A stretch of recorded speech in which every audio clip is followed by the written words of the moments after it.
Number 115, episode number 115. We do this every single Sunday. The question at the top of the key today, guys, how do I counter offer a quote if there's no quote button?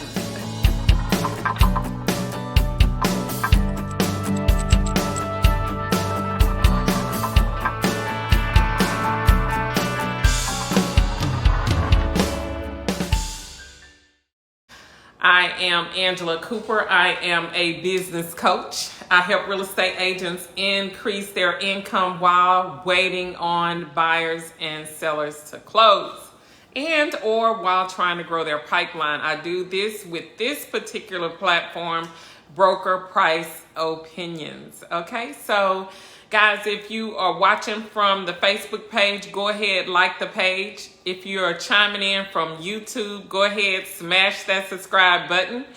If you're watching or chiming in after the fact, hashtag replay. And if you're brand new to this program or brand new to real estate, brand new to BPOs, go ahead, drop a 1 in the comment section so that we can get you some free information.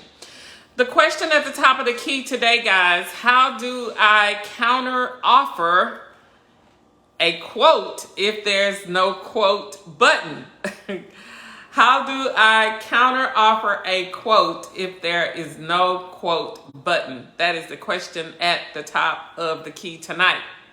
So to get that question answered, guys, I am going to say you have to email. You have to email the person that sent you the offer, okay? Sometimes they don't have a quote button in there. And when that happens, you have to email, it's either vendor support, whatever the name of the company is, support at evaluations.com, support at clearcapital.com. You have to email back whoever that person is. And, you know, that's really going to be just kind of like iffy-wiffy because they may answer you and they may not answer you. And then another thing is by the time they answer you, you know, the BPO is probably going to be gone. Okay?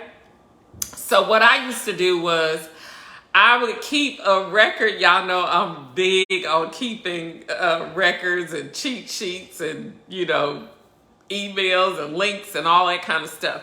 So I used to keep a track record of all the companies that would not have a quote button. So I could immediately, you know, bounce back and text the support area and ask them, you know, can I quote this price on this particular BPO? But you have to send back the order number, because if you hit the reply button, the reply button is probably going to get you a no reply.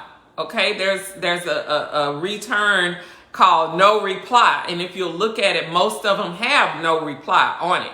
So you actually have to copy the order number and then reply to support for that particular asset management company. I hope that makes sense. Does that make sense?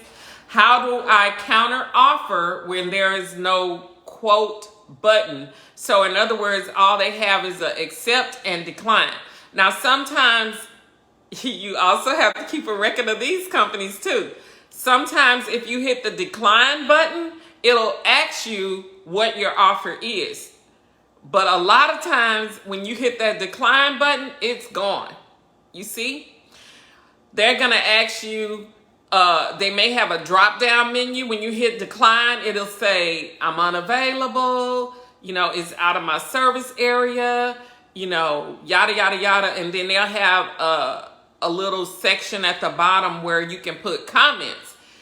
If it's out of your area, you can say out of my area, or the due date is wrong, whatever, other. Okay, you can always put other and then type in the response, you know, I need $75 for this BPO, it's out of area. Whatever you want to put. Some of them have that as well. But they don't particularly have the button counter offer. You see, if you hit decline, some of them pop up and say counter offer. But if you hit decline and it don't say counter offer, if it asks you why you're declining, you should be able to put a comment in the remarks area, and then at that point they'll put it on pending, waiting for a quote or something like that. You see, it won't always be a counter offer button. None of them are perfect, okay? so you just have to roll with that. All right, just try to keep your record so you'll know, especially if it's a company that you like. If it's a company that you like, you definitely want to know their procedure so you can follow it, okay? All right, question number 2. Quality control recommended that I change my comps. Do I have to do that?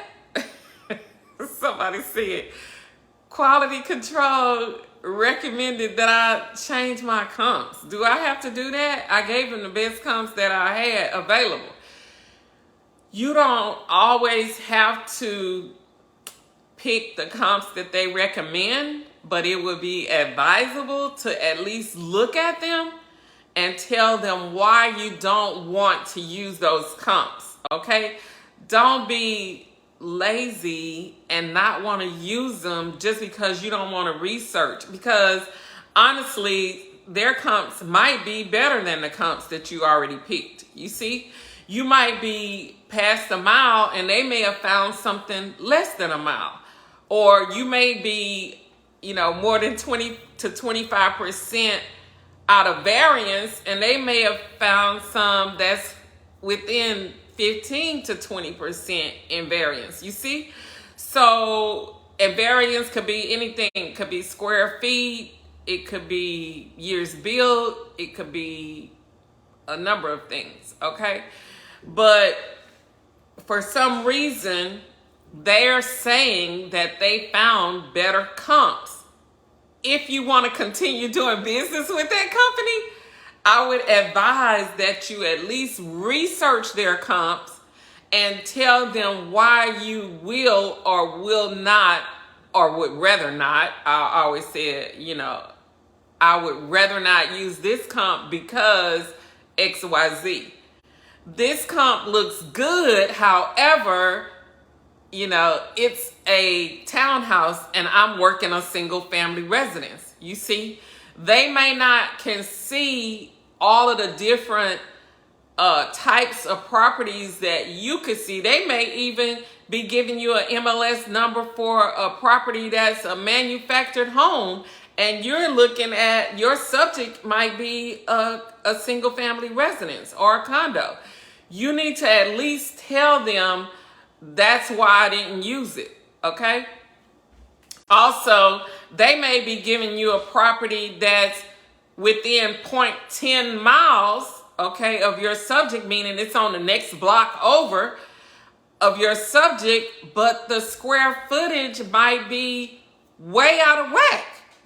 They don't really know that. They just looking at the sale price and the distance, you see? So you need to tell them the reason I wouldn't use this property is because it's more than 30% out of variance on square feet. You just need to know how to tell them why you're not using that property, okay? But if they have 5, yes, I'm going to research all 5 of them to find something that's going to pop out real quick as to why I'm not going to use it. It may be, I don't know, more than 7 months old, or it may be 9 months old, and I have one that's only a week old that's, closer. Whatever the case may be, just explain to them why you don't want to use it. But sometime, okay, here's the tricky part.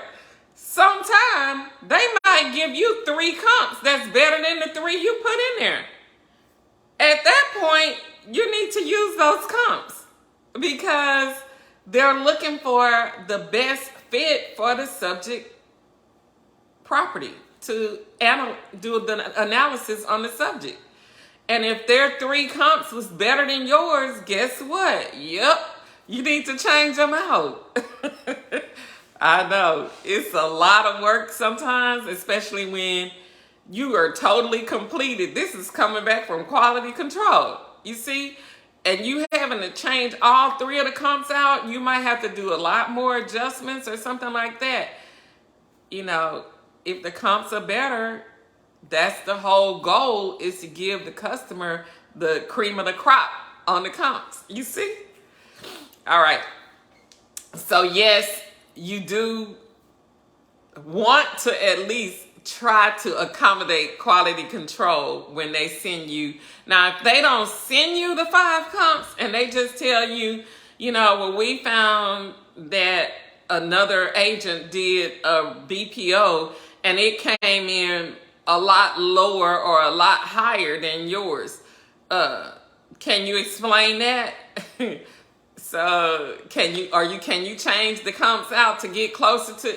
No, you tell them if they find the comps, you'll look at them, but you're not just going to arbitrarily change your BPO because some other agent came in closer to a price that they're looking for. You see, sometimes they'll do that too, especially if it's a new quality control agent. They don't really know how to ask you to do better research, but not just give me a blanket, pricing and tell me, or give me one comp and say, another BPO agent gave us a price of, $200,000, which is a better price than what you gave us or whatever. You see, you don't want to do that. You just have to tell them at that point to give you the BPOs and give you the MLS numbers and let you research whatever her work that she did, because she may have gave them some comps that's 2 or 3 miles down the street, and your comps may all be in the same subdivision, and at that point, oh well, I wouldn't change it. You see? So there are reasons when you will change it and reasons that you won't change it. You just have to know that when and not to change it. Okay? All right, that's talking about pricing. And if you're a BPO Mastery student, go back to your pricing module and look up pricing and figure out, how to make sure your pricing is correct. Okay? All right. Before we go to question number 3, for those of you who are watching for the first time, go ahead, like the page. For those of you who are watching from YouTube, go ahead, subscribe to the channel. If you're watching after the fact, hashtag replay. Also know that we will answer your questions after the fact. Just put your questions in the comment area. We'll get to them within 24 hours. And if you are brand new to Broker Price Opinions or brand new to real estate and looking for a way to earn some quick extra cash daily, weekly, and monthly, drop a 1 in the comment area. We have a free webinar just for you. I think the webinar is now down to about 30 minutes for the webinar. Okay? All right. Question number 3. Why do I keep getting declined? Oh, Lord, this is a good one. From your BPO group. I got that question outside of the group. Okay? Why do I keep getting declined from your BPO group? Well, number 1 is because when I ask you to answer all 3 of the questions and you don't answer the questions, I'm not sure if you're a real estate agent or not.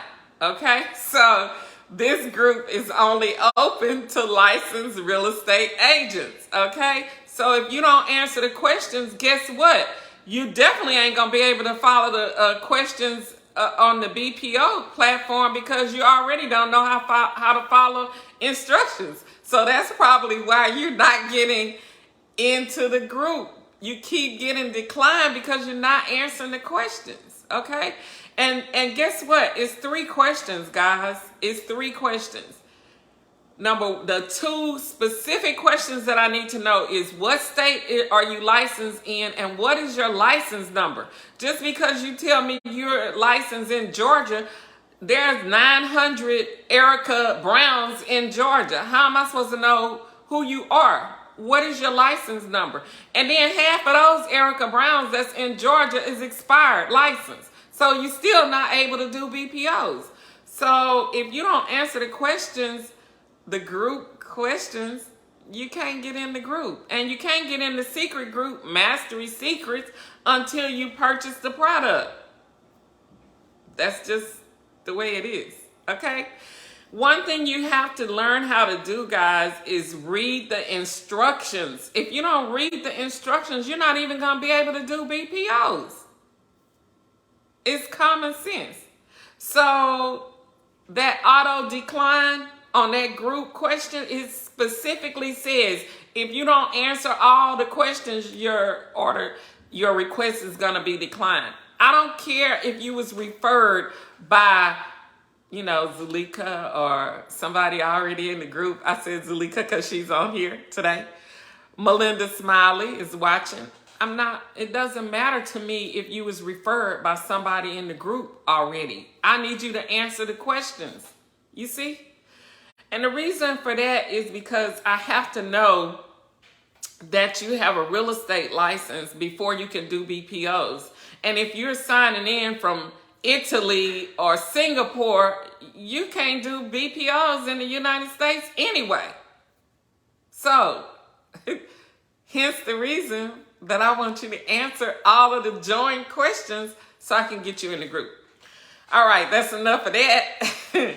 Read and follow instructions. That's real important when you're trying to do BPO evaluations, okay? Question number 4, how do I make a condition adjustment? How do I make a condition adjustment? So if you're a BPO Mastery student, you have a whole module on adjustments, how to answer that question. So you can get that question answered. Just go back to the module on adjustments. And then if you're not a BPO student, that is a student question, a BPO Mastery question, but I'm going to try to answer it enough to help you get through. So you have 3 ratings. You have more than 3, probably 4. You have a poor, fair, a good, and an excellent, okay? The excellent rating is for a house that's never been lived in. It's brand new, builder quality, okay? Or it's a tear down and re-gut, okay? The contractor tore everything out of the house. He put new plumbing, wiring, everything, re-gutted, refurbished the whole entire house, okay? Excellent condition. It's never been lived in, okay? Your good condition is 0 to 5 years. If you have a property that's 0 to 5 years, it should be still relatively in good condition. Anything over 5 years and it's livable, it's in average condition. And then anything that's livable but has a lot of repairs needed, that's called fair condition, okay? If the house is there and it's totally inhabitable, no one should be living there because it's very unsafe. There's probably no plumbing or the roof has blue tarps on it. You might even have some windows broken out of it. It's just totally unsafe to live there. That's poor condition. Now you got to decide. Here's your subject over here. Here's the one in fair condition. Your subject might be in average condition. What is the difference in the money and how they look? You see? What is the difference in the condition of your subject, which is in average condition, and your comp, which is in fair condition? Is it $5,000? Is it $10,000? Is it $20,000? Your comp might be in poor condition and your subject is in average. Listen, when you're doing BPOs, you always want to stay a step up or a step down. If you have a comp that's in average condition, you probably don't want to get a comp that's in poor condition and compare it to average. You probably want to compare a fair or a good comp to the average comp. You see? Hopefully that can help you.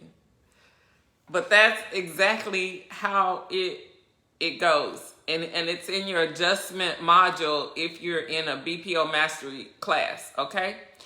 If you have a subject that's in average condition, you definitely don't want to be comparing it to a comp that's in excellent condition that's never been lived in. Your subject been lived in 20 years and you comparing it to a brand new build comp. That's not right. You don't want to do that. So you always want to be a step up or a step down from your subject, no matter what it is on your adjustments. If it's rooms, if it's years built, if it's condition, if it's location, okay? Sometimes you have to do a location adjustment. Same way. If your subject is in an average location, you don't want to compare it to a comp that's in,